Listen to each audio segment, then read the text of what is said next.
નમસ્કાર મારા વહાલા વિદ્યાર્થી મિત્રો, આજે વાત કરીશું ધોરણ 10 વિષય ગુજરાતીના કાવ્ય નંબર 19 એક બપોરે ગાલા સ્વાધ્યાય પોથીનું સંપૂર્ણ સોલ્યુશન મિત્રો સમજૂતી સાથે મેળવીશું। એ પહેલા ચેનલની અંદર પ્રથમ વખત આવ્યા છો તો ચેનલને ખાસ સબસ્ક્રાઇબ કરી દેવા વિદ્યાર્થી મિત્રો તમને અમારી નમ્ર વિનંતી છે।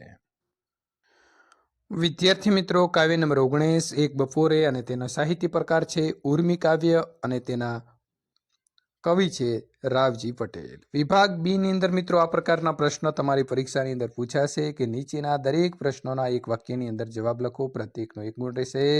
સારસી ક્યાંથી ઉડી ગઈ? તો સારસી ખેતરના શેઢેથી ઉડી ગઈ। સારસીનો ઉલ્લેખ કયા કાવ્યમાં થયો છે? તો સારસીનો ઉલ્લેખ એક બપોરે કાવ્યમાં થયો છે। કાવ્યનાયક માને શું બાંધી દેવા કહે છે? તો કાવ્યનાયક માને રોટલા બાંધી દેવા કહે છે। કવિને શેમાં કસ રહ્યો નથી એમ લાગે છે? તો કવિને ચલમની અંદર તમાકુનો કસ રહ્યો નથી તેમ લાગે છે। કાવ્યનાયક માને શું ઠારી દેવાનું કહે છે? તો કાવ્યનાયક માને ભારવેલી અગ્નિ ઠારી દેવાનું કહે છે। ભારવેલો અગ્નિ એટલે શું? તો ભારવેલો અગ્નિ એટલે મિત્રો રાખ નીચે સંઘરેલી અગ્નિ। કવિ ઢોચકીમાં છાશ પાછી રેડી દેવાનો કોને કહે છે?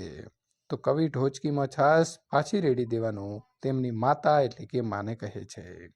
એક બપોરે કાવ્યના કવિ ભારવેલો અગ્નિ ઠારી દેવાનું કેમ કહે છે? તો એક બપોરે કાવ્યના કવિને હવે કોઈ કાર્યમાં કે વસ્તુમાં રસ રહ્યો નથી તેથી તે ભારવેલો અગ્નિ ઠારી દેવાનું કહે છે। તમારા મિત્રો પાઠ્યપુસ્તકની અંદર કટાવ અને મનહર મિશ્ર છંદમાં રચાયેલી કૃતિ કઈ છે? તો અમારા પાઠ્યપુસ્તકની અંદર કટાવ અને મનહર જેવા મિશ્ર છંદમાં રચાયેલી કૃતિ એક બપોરે છે। રાવજી પટેલની કઈ કૃતિ તમારા અભ્યાસક્રમમાં સમાવેશ પામી છે? તો રાવજી પટેલની એક બપોરે મારા અભ્યાસક્રમની અંદર મિત્રો કૃતિનો સમાવેશ કર્યો છે। 3-4 વાક્યની અંદર જવાબ લખવાનો છે। કવિ ક્યાં સુધી મહુડીની છાય તળે પડી રહેવા માંગે છે? તો એક સાહસી જે કવિને પ્રિય લાગે છે તે ખેતરના શેઢેથી ક્યાંક ઉડી ગઈ છે। એને ઉડી જવાથી કાવ્યનાયકને હૃદયમાં ખાલીપો અનુભવાય છે અને એમને જીવનમાંથી રસ ઉડી ગયો છે। પોતે નિષ્ક્રિય થઈને જીવનના અંત સુધી મહુડીની છાય તળે પડી રહેવા માંગે છે। મુદ્દાસર જવાબ આપવાનો છે મિત્રો 10-12 વાક્યની અંદર। એક બપોરે કાવ્યનો મધ્યવર્તી વિચાર સ્પષ્ટ કરો। તો એક બપોરે કાવ્ય કટાવ છંદમાં લખાયેલી મિત્રો રાવજી પટેલની કવિ પ્રતિમાને સુંદર રીતે વ્યક્ત કરતી કવિતા છે। સારસી તેમજ ખેતર બંને પ્રતીકો છે અને ખેતર જેનાથી રળિયામણું હતું એ સારસી ઉડી જાય છે ને ખેતરના ખેડૂતના ચિત્તમાંથી એથી ઘેરો વિષાદ પ્રગટે છે। સારસી એ પ્રિયતમા કે પત્નીનું પ્રતીક છે કેમ કે એની કશી સ્પષ્ટતા કવિએ કાવ્યમાં કરી નથી। એથી ગોપિત રહસ્ય અનેક અર્થની વ્યંજનાઓમાં ભાવકને ઘેરા રસાનું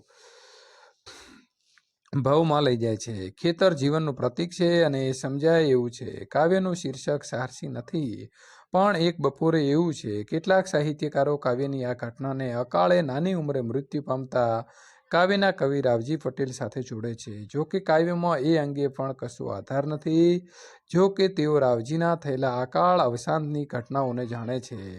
તેઓ કાવ્યનો આસ્વાદ એ રીતે લેતા હોય તો પણ એમાં કશું ખોટું નથી।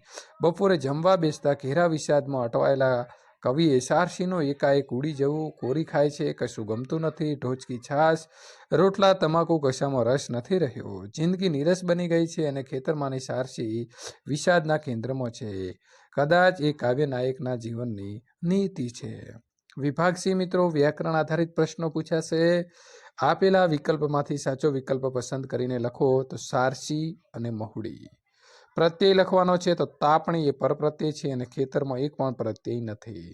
સમાનાર્થી શબ્દ છાય તો પડછાયો, કસ તો સત્વ અને આપ તો ગગન ને આખું તો મિત્રો સમગ્ર।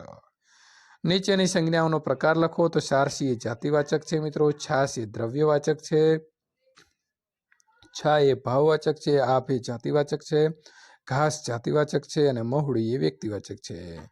નીચેના પ્રશ્નોના માગ્ય પ્રમાણે જવાબ લખો। રૂઢિપ્રયોગનો અર્થ લખવાનો છે। આભ રેલાઈ જવું તો પુષ્કળ વરસાદ વરસાવો, કશ ન હોવો તો કશો સાર ન હોવો, શબ્દ સમૂહ માટે એક શબ્દ આપો। ખેતરની ચોમેરે ખેડ્યા વિનાની છોડાતી પટ્ટી જ્યાં ઘાસ ઉગે છે તો એને કહેવાય શેઢો।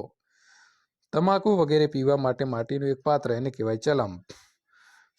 સાંઠા વગેરેને સળગાવી ઢાઢ ઉડાડવાની ક્રિયા અથવા તાપવો તો તેને તાપણી અથવા તાપણું કહેવાય। જેના ફૂલમાંથી દારૂ બને છે એ ઝાડ તો મહુડી અથવા મહુડો। ચૂલામાં અગ્નિ ઉપર રાખ વાળી તેને સળગતો રાખવો તો તેને કહેવાય ભારવેલો. સાંકડા મોઢાવાળી માટીનો નાનો ઘડો તેને કહેવાય ઢોચકી. નીચેના મિત્રો શબ્દોનો અર્થ આપો. શેઢો તો ખેતરની ચોમરે છોડાતી પટ્ટી અને છેડો તો પાલાઓ. ઉડી હવામાં અધ્ધર ગઈ અને ઊંડી તો સપાટીની નીચે સરકતી. નીચેના તળપદા શબ્દોના શિષ્ટ રૂપ આપો. ઢોચકી તો દોણી અથવા માટીનું વાસણ. ભારવેલો તો ચૂલામાં રાખવામાં મિત્રો રાખની નીચે રખાતો અગ્નિ. અગ્નિ તો મિત્રો અગ્નિ એવી રીતે લખાશે તમે જોઈ શકો છો. સમૂહ તો સમાન, તળે તો નીચે અને છાંય તો છાંયડો. નીચેની કાવ્ય પંક્તિઓમાંથી ક્રિયા વિશેષ શોધી તેનો પ્રકાર લખો. બળદને હવે હાળે હવે જોતરીશ નહીં તો હવે એ સમયવાચક છે. ઢોચકી તો ઢ વત્તા અ વત્તા ચ વત્તા અ વત્તા ક વત્તા ઈ. મહુડીમાં મ વત્તા અ વત્તા હ વત્તા ઉ વત્તા હ વત્તા ઈ.